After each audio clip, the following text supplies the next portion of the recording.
Hello, this is National Chess Master Rats. I'm here at chess.com to analyze a game submitted by Jay Leffler.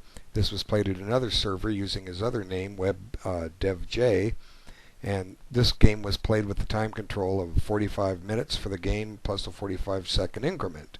Now over at this other site they have their own 45-45 league, but this is a separate game. They have a rating pool, random pairings against somebody as close to you as they can get in a 45-45 time control. And I've played a number of games on this site with that random time control, and you don't have to wait long for a game.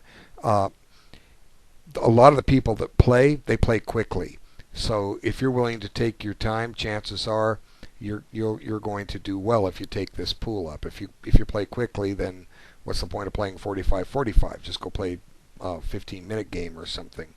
But it's an excellent time control, something to practice on and go for. But anyway, Jade points out that this was his second rated game, and on this site, his first one he had won, and he thinks he's overrated. But you know, provisional ratings can happen when you start out real well. Over at this site, I'm not a good Bliss player, but I ended up my first several games at the 3-minute pool. I had well over 2200 rating, and it got adjusted quickly because I'm just not good at Blitz. But anything can happen. But anyway, let's take a look at his game and see what we can come up with. Okay, and I know when you get to the final position, in a lot of respects, it looks like kind of like almost a Ruy Lopez type thing, one of those closed positions. But there's some differences. But it starts out with the King's Indian attack, and I'm happy to see people using this opening, and we'll see what we can suggest for them. Now, this standard move here is that I play is D3. White can also play C4 and go into a symmetrical English, but you need to know that. I usually don't play D4. There's nothing wrong with playing D4, but for me to offer more insight into this opening, I'm going to be a little bit limited because I have methods of playing this opening as white that simply are out the window now, and we're going to have to come up with new ideas and new strategies as this game develops. Okay, so it takes on a symmetrical tone. Now, just what both sides have to do is, you know the word, develop. Okay, I'm not sure about the B3 idea to fianchetto that bishop. It just doesn't quite seem right. See, if you fianchetto it, it's running into a pawn. Where are you going to put it? Well, even a regular King's Indian, I often keep this bishop back for a while. I often bring it out, and I'll put it on B2, and I do that to swing my rook over to D1, then I bring the bishop back, and I use it later. Okay, but as long as the pieces are coming out, everything's okay. But rook E1 just seems a little slow right now. You know, there's nothing wrong with putting the rook here, but here, look, this is what I want to point out. Let me highlight them. Oh, my mouse is dragging. Whoops, from red to blue. There we go. See these guys? Queenside pieces. They're all on their original squares. They have to get developed. Maybe you don't want to put this rook on E1. Maybe something will happen. You want to put it somewhere else. So usually get the minor pieces developed, then get the queen off the back rank so the rooks are connected. Then you can find out where you want to put your rooks. Now again, there's nothing wrong with the move. The game is still even. White just enjoys the advantage of the first move, but the game is essentially even. It's just that I've said it so many times, if you develop your pieces, there's a good chance your opponent won't, and your pieces will do damage. Okay? Something will come up where your pieces do damage simply by developing. Okay? Because so many players at these lower rating levels will not develop their pieces. They get on these little tangents, these little ideas, and if you're if you're better developed, you're the one that is going to grab the open lines. Anyway, let's see what happens. B6. Okay. Now we suddenly, once again, have an almost perfectly symmetrical position. All that black needs to do is play rook E8, and it's symmetrical. But since I think white has slipped slightly by playing rook E1, Black can just keep his rook on f8 and develop. And in this case, he chooses to stake a share in the center and put some tension there and see how White's going to react. Now, I think White's next move is an error. White plays e3. What's wrong with e3? It didn't develop a piece. Okay, that's what's wrong with it. It didn't develop a piece. Okay, see this guy right here? Let's look at a sample line. Bishop b2. Okay, that develops the piece. Now, what are you worried about? You wanted to keep a pawn on d4. Okay, fine. Let's take a look and see what happens if we let him take. Okay, one thing Black can do now is play e5. Now that looks okay. It gives him some central control. Okay, but look at one thing: the hypermodern approach. This bishop and this bishop, they're pointing at the white center or the black center. Okay, this is how the hypermoderns played chess in the 1920s, 1910s, and so forth. The teens, how they developed their style of play. It was to hit the center from the distance. Okay, now we've got to deal with this knight. It needs to move. Where are we going to put it? Well, we have two candidate squares, b5 and f3. For the fun of it, let's put it on b5. Okay, now if we put on f3, we have a tempo on this pawn, so we can talk about both. But if the knight's kicked again, suddenly both these pawns are a little weak, and we just come back to c3 and everything's safe and sound. You know, the game's still relatively equal. And if we put it back on f3, suddenly we have a tempo on this pawn. How's Black going to deal with that? Well, he's going to have to deal with it, okay? If he pushes e4, suddenly we have this wonderful outpost for a knight to d4, okay? And this knight has a lot of influence on the center. Okay, see, that's a great knight. Black's going to have trouble evicting that knight. He could do it with a little preparation. How does White follow up? Well, you start taking pot shots at the center. You have two potential breaks here, f3 and c4, which with preparation, White can do okay. But what's good about the White position is White's getting developed, and he's going to be able to back these thrusts up. Now, this isn't a forced line. It's just one possible line. Black can protect his pawn. How does White continue? Well, you basically go back to some of the same similar motifs. c4. Okay, we could try c4 right now. What's Black going to do? If he takes this pawn, suddenly this knight has a much better square. Knight's on c4. We're menacing e5 again. We've got control over d6. If Black pushes d4, oh wow, look, there's all these tactics on this rook. Okay, and if he pushes e4, we get the knight centralized on d4 once again. So suddenly, just by developing pieces, White's got all kinds of activity. How hard is it to develop a piece? It isn't. Just drop everything else and get your pieces out. Okay? When you do that, good things happen. I say this in so many videos. Just develop a piece. Okay? e3, it's not a bad move, but it reduces White's potential of the position. Okay? That's all it does. It also further restricts this bishop. If you want to keep a strong point of d4, when is this bishop ever going to get active? The answer is it isn't. Okay? So you got to get your pieces developed, and then once they're developed, they can get active. Okay, so let's find out. Oh, I got somebody calling me. Well, I'll talk to her. She can. Hi, Carly. Hi. You're a special guest star on my video I'm making. I'm making a video for my Member Best Game thread, so you're a special guest star. Cool. Oh, look, I see the kids. Okay. If you're in live chess, I can invite you into the game.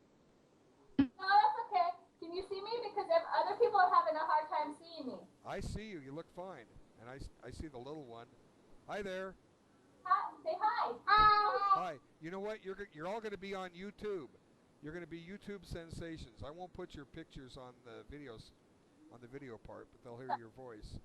Okay, that's cool. Oh yeah. So I'm analyzing a game now that somebody submitted, and I preach the one thing that everyone needs to know is development, and I sit and show ways that if you develop your pieces, wonderful things happen, and if you don't develop your pieces, things don't tend to happen all that much. Right. So it's a thread that I have open. I've got about, I think this is the 50th video where I'm doing basically my service for free just to get to know my members a little better and show them how to improve and have good videos that everybody can improve from, because that's the whole goal of my site, is to improve everybody's chess play and share my knowledge with the world and see where that goes. So like I say, you're a special guest star in the video.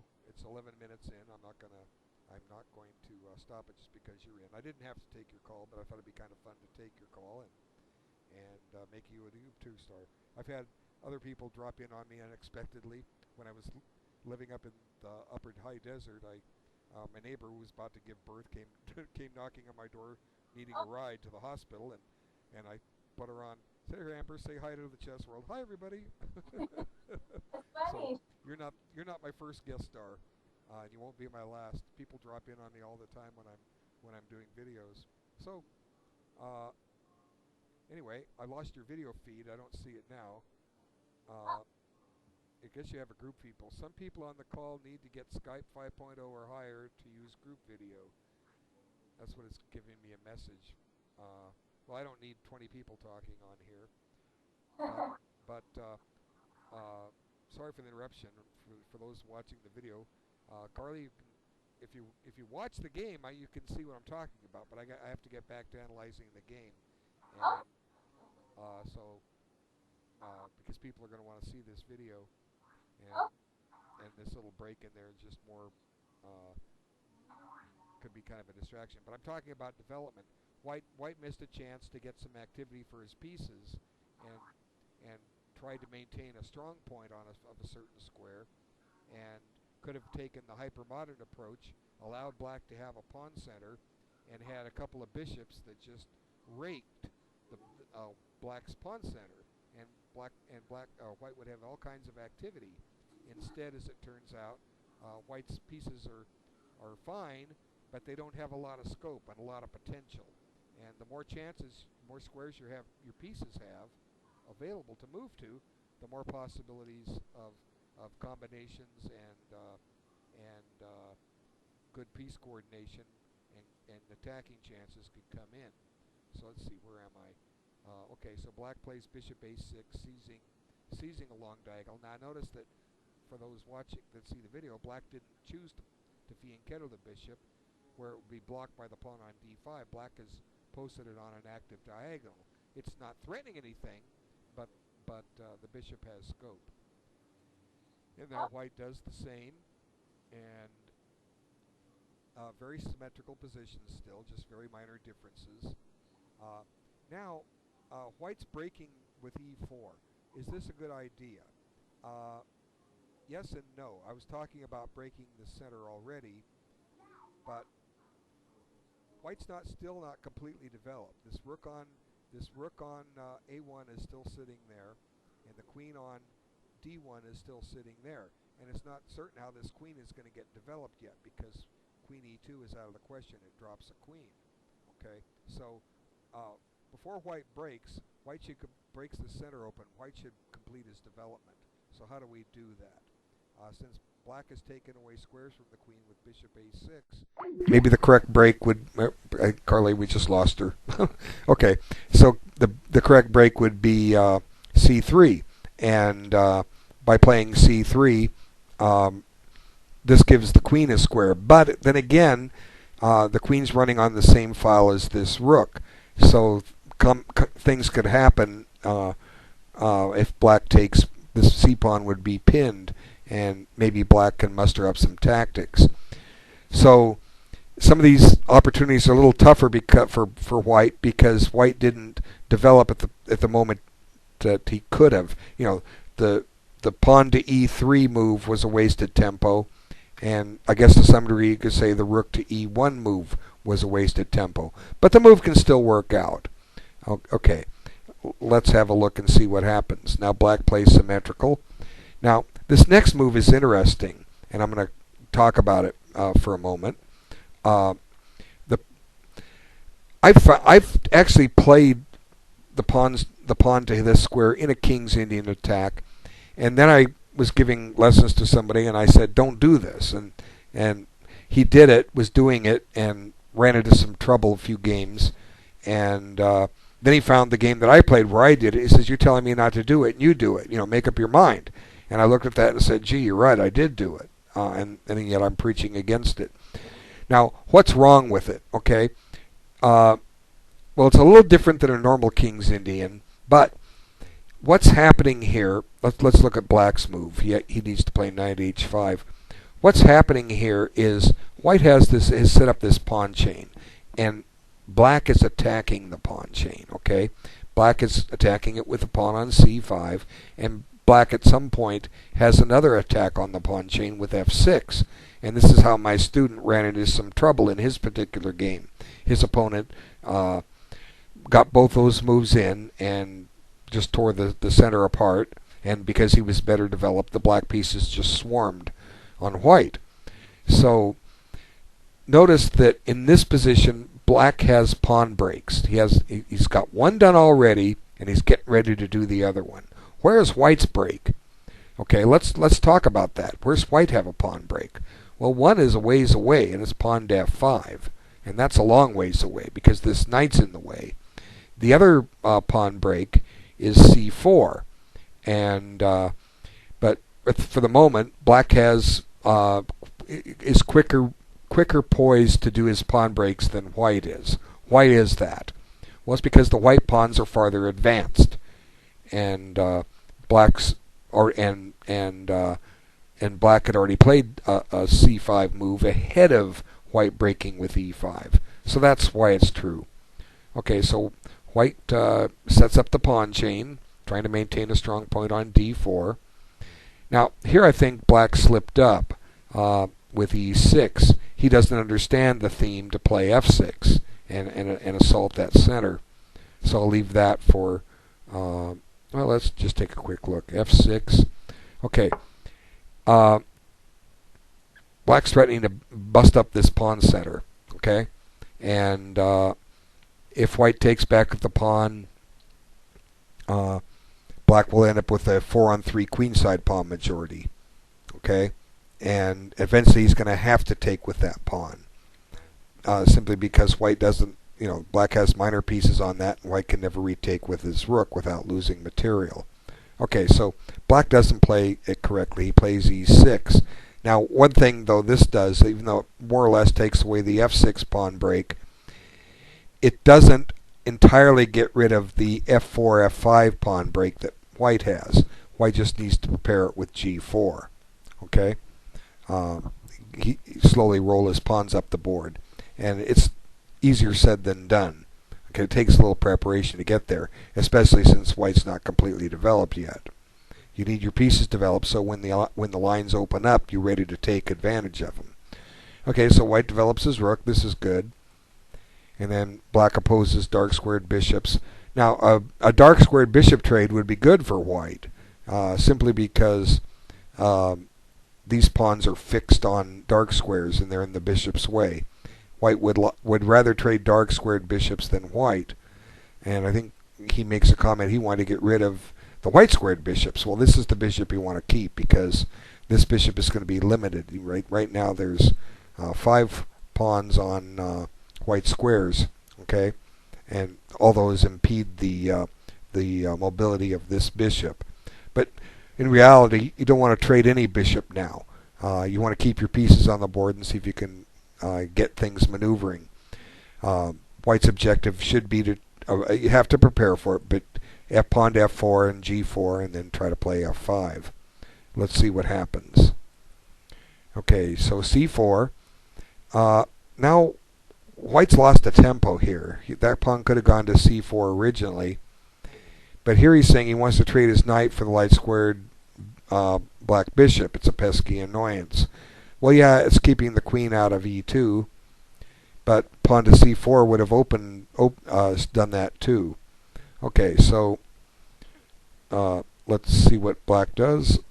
Black plays bishop h6, and I think white will be happy if that bishop comes off, because the dark squares around the king are going to be weak.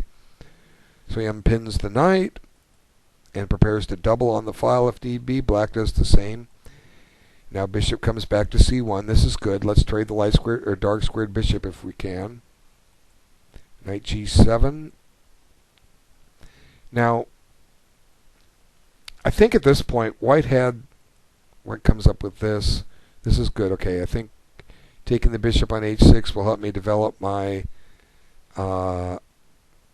pieces better. At this point, it's a hindrance to the movement of several pieces. Okay, it makes sense.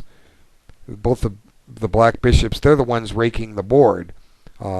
Earlier I showed a position where the white bishops were raking on the board, and in this case it's a little different. Okay, so let's move forward. Knight f5. Okay, now black has a nice outpost for the knight. Now that's something white can kick out later, but he's got to work for it. But for the moment, the objective is done. We've gotten rid of the dark squared bishops. Okay, so now I think at this point white missed a chance to create some play, and let me show you what it is. There's no weakness in the black position, but we can make one. Okay, and the way we make one is by taking this pawn. Okay, now when he takes back, this pawn is weak. It can be attacked, and there's so many lines and possibilities. I can't show them all. We'll just kind of play with this and look at one line maybe. Knight c3 threatens to take it. Okay, how is black going to deal with that? He's got to find a way to defend it. Okay, one way to defend it is back this bishop up. This bishop was active. Now we've deactivated it. Now white can put some more pressure on that pawn. One way is to play knight h4.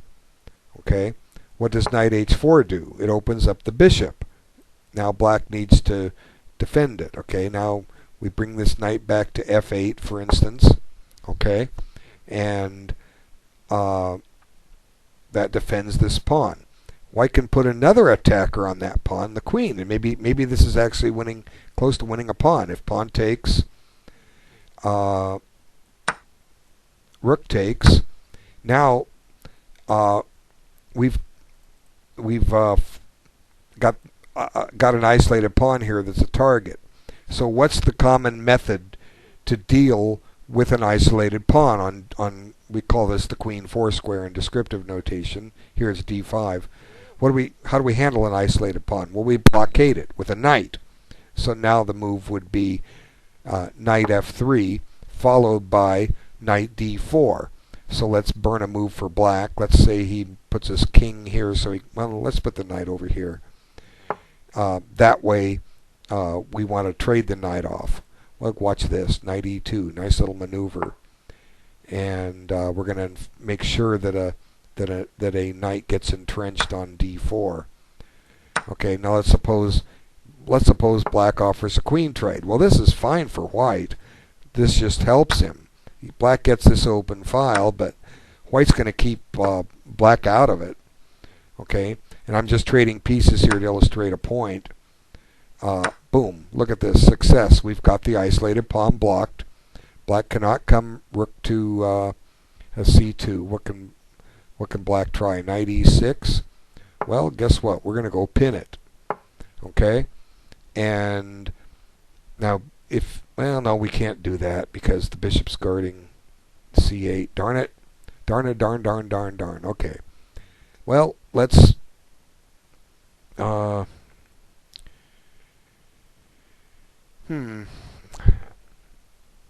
one thing, we can play knight b5, trying to put the knight in on d6. We can even take the knight. Now that unisolates the pawn, but White's got the better bishop in the ending. Now let's go make a threaten to win a pawn with check, force black to defend it, and let's see, we've got to be careful about the back rank. I'm thinking of rook e3, but it might run into d4 or check, king up, and then d4. Is it a problem if black gets down on the back rank? It could be. I mean, on the 7th rank, we could let him take the pawn and go seize the file. That would probably work great. Let's play b4 here. This is just an idea. I just want to make a principle here. You probably don't want to play f4 simply because it restricts this king. But where else is the king going to go? h2 will hang f2, so we just go and waste a move here. Let him have that pawn. Now he can't take it because there's a fork. So suddenly White's very much in the game. Black's last move he'd have to improve on, put the rook on c3. But we just let him take the pawn. That's what I'm trying to do. Let him take the pawn. Let's and we don't even have to let him take the pawn. We can put this rook on c1 and start transferring the king over. This is just one line, and there's a lot of possibilities, and it's long-winded as all heck. But aside from the fact that we're just playing to blockade that pawn, White could probably play to win it, and if you win it, all the better. You're just a pawn up. So there was a chance to make one weakness in the black position, and White didn't do it. I guess he's on this plan to get a knight to b5 and trade that bishop off. Okay, so bishop h3, and they both do a little bit of maneuvering here. Tempo on the knight. Knight goes back, and here he's trying to get to b5 so he can trade off the bishop, as I said. And mission accomplished. But that knight could have done better attacking d5. Now black has d5 covered with his knight, so the chance is gone. It's still not too bad. White's got a bishop over a knight, but he's got some weak queenside pawns here. And I'm not sure about b4. It doesn't seem right, simply because it's going to give black a protected pass pawn. But what else do we do? We can play knight d2 to restrict pawn to c4. But then this knight's kind of in the way of this queen wanting to come down this direction to the king side. And where does this knight go after here? Okay. Answer is it doesn't. It's basically sitting there playing preventative maintenance on pawn to c4. So what else can White try here? Well, this bishop is running into nowhere fast. Let's bring it back to c1. What does this do? This stops c4. Okay. And this pawn remains pinned. Then maybe White can try for the queen h6 and knight g5 maneuver. Let's see, how does black prevent that? Well, he can bring his knight back to g8. That keeps the queen out. But look at that knight. It's just retreated. How can White continue here? Well, we can go threaten a pawn, make black defend it. Does he want to deactivate this knight to defend it? Well, let's bring the rook over. And hey, look at this. Now we can go attack it anyway. Black needs to defend it. Knight h6 looks risky, so we deactivate that knight. Have we gotten anywhere? I don't know. Probably not. The position is so locked up. White could try for h4, h5, try to break open a file so he can attack the king. I don't know. It's just a sample line, fantasy chess, try to see what we can do, come up with some ideas, something to help you learn how to analyze, look for ideas, try to create something. Okay, so, oh wait, I've gone too far back, I apologize. Okay, so I was saying bishop f1, white plays b4, and as I say, this allows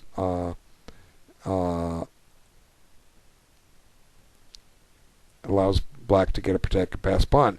And here he can't take either pawn because c7 is hanging. White notes that. So now c4 and voila, protected passed pawn. Okay, so white tries to get the queen into the game. Black defends. And he thought about playing queen f6 here, but let's see. Queen f6. He says king g7 obviously means king g8. And if let's see if I lost his notes. He's gonna if knight g5, black can just counter with knight f5. Let's see what that does. Okay. Now this queen is stuck. We've got to be careful about it. If bishop takes, what happens if... No, you can't play knight d7. How are you going to take back? Maybe this would be the more correct and proper. But how does white make progress here? And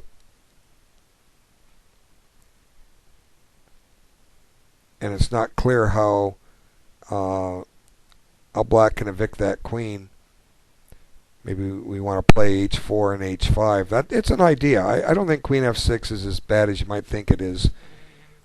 But anyway, it gives you a chance to try to coordinate something. Whoops, got too far back. Knight f8. So queen h4, and then black plays queen d8. So this is good. It takes away the f5 square from black. Now's maybe the time to move the knight and play for f4, f5. Okay, something I discussed much earlier. And black just maneuvers around. And here I think this is wrong. It's true black was offering a queen trade, but keep your queen on. Just back it up. Back it up and try to prepare for pawn f4 and pawn f5. I think that's a better strategy. And now there's an attack on a pawn because those pawns are doubled and they're weaker over there.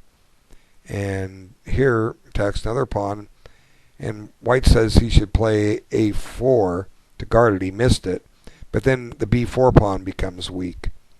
But and it might have to tie down a rook guarding it. But here black just picks up a free pawn, and it's not sure how white's going to proceed here. We'll just go forward.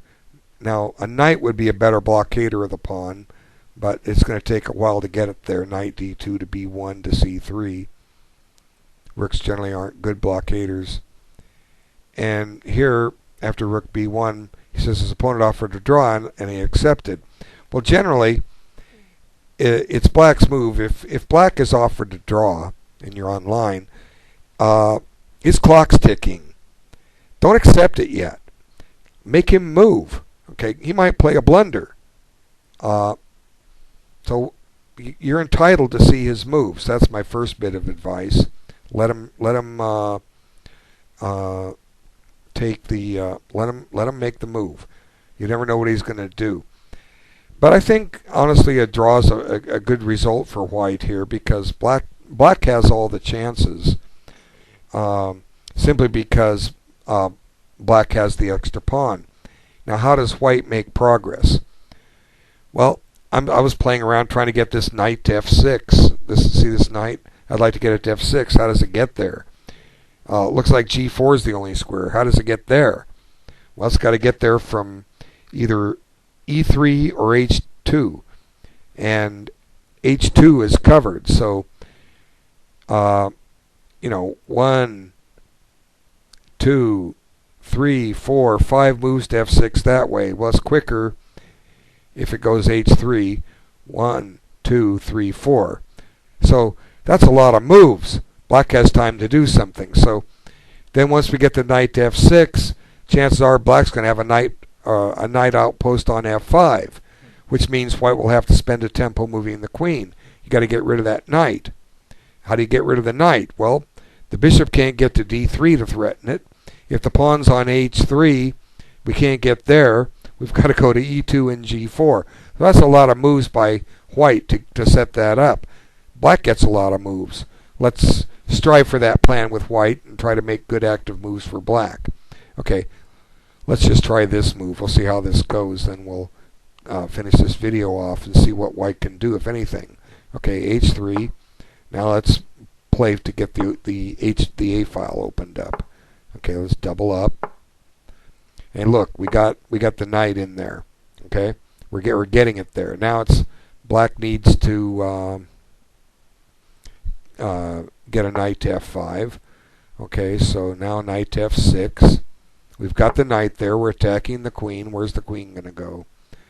Let's put it on c7, just for the sake of argument. Now the next step is to get the bishop to g4 so we can take this knight. Okay. Okay. So we've accomplished what we want with white. Can we get anywhere with it? Well, right now black's breaking a5. Okay, let's stop and take this. Okay, so black takes back. And how does white continue? It's not exactly clear how white continues. We just about maximized what we can do. The only thing I can think of is try to open up the H file. So let's back the queen up. But now black has opened up a file for his rooks. For what it's worth, let's go down to the 7th rank. And then white shoves his pawn. Let's double on the 7th rank. Let's go attack a pawn from behind. You can see where this is going. White's in trouble, a little bit of trouble here. Black can probably just take that, so white's going to have to guard it. And then here comes the rooks. The rooks have infested. Yeah, a draw is a good result, at least in this position, because not only is white not getting anywhere, he's a pawn down. So the draw was good for you. You're lucky. I think you're lucky you got it. Don't know how much time was spent on this. Don't have the timestamp, but that's okay. It wasn't a bad game. It could have been a better game. There were plenty of chances. Both sides played reasonably well, but it's when you develop, you'll have more opportunities to find moves. When you don't get developed, it's just hard to find plans. So, oh wait, this guy has been hanging for a while, but that queen could have gone to b7 earlier and held on to it, right? Anyway, it's just a sample line. White couldn't get anywhere with my plan. I don't see how else white could have made progress. At least we tried. Anyway, good game. Thanks everyone for watching. Take care.